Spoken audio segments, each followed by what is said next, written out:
एक पुलिसमैन जो है वो ड्यूटी करके आ रहा था, नाइट ड्यूटी। रास्ते में एक नवयुवती मिली तो उसने कहा कि मैं रास्ता भूल गई हूं और आज आप अपने घर ले चलो।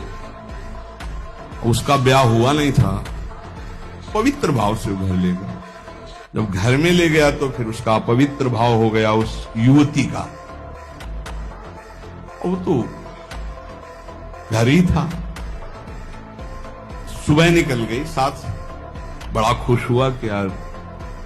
दूसरे दिन फिर वही मिली तो उसने कहा आज तो घर नहीं भटकी होगी। बोले नहीं, कल से हमारी आपकी मित्रता होगी, हम रोज आपको यहीं मिला करेंगे। अब वो मानसिक शक्ति से युक्त वो पुलिस में और वो प्रेतियोनि को प्राप्त, जिसे चुड़ैल कहते हैं, ऐसी वो। अब वो तो महीना भर में वो सूख गया, पीला शरीर हो गया। वैद्य के पास गया तो वैद्य ने कहा कि ऐसी दशा किसी शारीरिक सहवास से नहीं होती, तुम्हारा कोई मतलब एक अलौकिक शक्ति है जो तुम्हारा शोषण कर रही है, वो स्त्री नहीं है। उसने कहा फिर भी आप दवा हमें शक्तिवर्धन के लिए दीजिए, हम तो चलने लायक नहीं रह गए। तो पुरानी रद्दी में कहीं गीता जी के कोई परिचय में श्लोक जैसे लिखे तो पुराने उसमें गीता जी के श्लोक, उसमें उसने पुड़िया बना दी।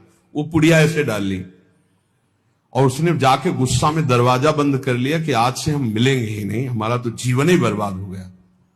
तो देखा पार्श्व में बैठी, उसके होश उड़ गए। उसने कहा कि आप कौन हो, कहां से आई हो? वह इतने दिन उससे मिल रहे हो, अभी ये नहीं जान रहे कौन हो? बोले कहां से आए हो? वह झरोखे से आई। तो उसके होश उड़ गए, झरोखे से आई इसका मतलब। तो उसने कहा दूर क्यों हो, तुम आते ही हमारे को स्पर्श करती थी, आज स्पर्श। बोले पुड़िया हटाओ जेब से। उसने पुड़िया में क्या? बोले इसमें गीता का श्लोक लिखा हुआ है, मैं तुम्हें स्पर्श तब तक नहीं करूंगी जब तक देखो तुम हमें तनिक भी प्यार करते हो, तो पुड़िया हटाओ। उसने कहा पुड़िया कैसे हटा सकते हैं? उस दिन वो बैठी रही पर स्पर्श नहीं हुआ और समय आने पर चली गई। दूसरे दिन उसने गीता का पूरा जेबे में रख लिया और जहां आती ना यदा यदा धर्मस्य ग्लानिर्भवति, आना ही बंद हो गया।